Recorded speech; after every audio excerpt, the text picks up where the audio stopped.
ఇంగ్లాండ్తో జరిగిన తొలి వన్డేలో కెప్టెన్ శుభ్మన్ గిల్ 80 పరుగుల వద్ద రిటైర్డ్ హార్ట్గా వెనుదిరిగారు. సెంచరీ దిశగా సాగుతున్న గిల్కు కుడి కండరాలు పట్టేయడంతో అసౌకర్యంగా ఫీల్ అయ్యాడు. వెంటనే భారత జట్టు ఫిజియో మైదానంలోకొచ్చి చికిత్స అందించినప్పటికీ నొప్పి తగ్గకపోవడంతో గిల్ రిటైర్ హార్ట్ అయి పెవిలియన్ చేరారు. ఈ సమయంలో అతడు నడుస్తున్నంతసేపు నొప్పితో ఇబ్బంది పడుతున్నట్టుగా కనిపించింది. నొప్పితో బాధపడుతున్న గిల్ రెండో వన్డే ఆడతాడా లేదా అన్న అనుమానాలు కూడా తలెత్తాయి. తాజాగా గిల్ గాయానికి సంబంధించి కీలక అప్డేట్ వచ్చింది. గాయం తీవ్రతపై అధికారిక ప్రకటన రాకపోయినప్పటికీ కేవలం కండరాలు పట్టేయడంతోనే నొప్పి వచ్చినట్టు బీసీసీఐ మెడికల్ టీం ప్రకటన విడుదల చేసింది. ఇప్పటికైతే గిల్ బాగానే ఉన్నాడని, రెండో వన్డేలో ఆడతాడని టీమిండియా మేనేజ్మెంట్ తెలిపింది. రెండో వన్డేకు ఒకరోజు గ్యాప్ ఉండడంతో పూర్తిగా విశ్రాంతి తీసుకుంటే సరిపోతుందని పేర్కొంది.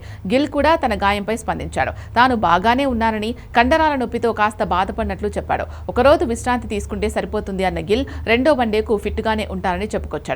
ఇంకా మ్యాచ్లో కోహ్లీ, రోహిత్లు వెంటనే అవుట్ అయిన తర్వాత గిల్ అయ్యర్తో కలిసి బాధ్యతగా ఆడాడు. ఇద్దరూ కలిసి మూడో వికెట్కు 101 పరుగుల భాగస్వామ్యాన్ని నెలకొల్పారు. అయితే గిల్ రిటైర్డ్ హార్ట్ వెళ్లిన కొద్దిసేపటికే శ్రేయస్ అయ్యర్ 35 పరుగుల వద్ద రనౌట్ అయ్యాడు. ఆ తర్వాత కేఎల్ రాహుల్ కూడా కేవలం 1 పరుగుకి అవుట్ అవ్వడంతో భారత్పై మరోసారి ఒత్తిడి పెరిగింది. ఆ టైంలో క్రీజులోకి వచ్చిన all rounders Washington Sundar, Axar Patel బాధ్యతాయుతంగా ఆడుతూ ఇద్దరు హాఫ్ సెంచరీలు చేసి ఇంగ్లాండ్ను చిత్తు చేశారు. అంతకుముందు టాస్ గెలిచి బ్యాటింగ్ చేసిన ఇంగ్లాండ్ ఒక దశలో 107 పరుగులకి 6 వికెట్లు కోల్పోయి కష్టాలు పడింది. అయితే జో రూట్, లియామ్ డాసన్ అర్ధ సెంచరీతో జట్టును ఆదుకుని 258 పరుగుల గౌరవప్రదమైన స్కోర్ అందించారు.